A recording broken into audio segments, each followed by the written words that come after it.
நெல்லையில் நன்றி கூறும் நல்விழா.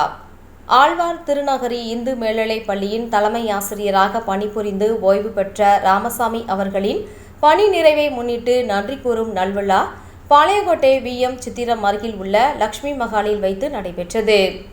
தூத்துக்குடி மாவட்ட முதன்மை கல்வி அலுவலகத்தின் பணி நிறைவு பெற்ற உதவி திட்ட அலுவலர் சுப்பிரமணியன் வரவேற்புரை ஆற்றினார். பணி நிறைவு பெற்ற உளவுத்துறை ஐ.ஜி. கண்ணப்பன் தலைமை தாங்கினார். தூத்துக்குடி மாவட்ட முதன்மை கல்வி அலுவலர் ரஜினி, நெல்லை மாநகராட்சி துணை மேயர் ராஜி, ஆழ்வார் திருநகரி பேரூராட்சி மன்ற தலைவி சாரதா பொன் இசக்கி ஆகியோர் முன்னிலை வகித்தனர்.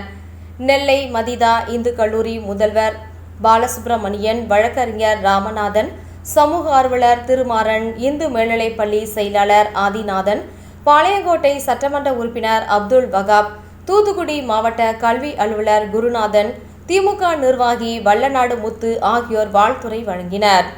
ஆழ்வார் திருநகரி இந்து மேல்நிலைப் பள்ளியின் ஓய்வு பெற்ற தலைமை ஆசிரியர் ராமசாமி ஏற்புரை வழங்கினார்.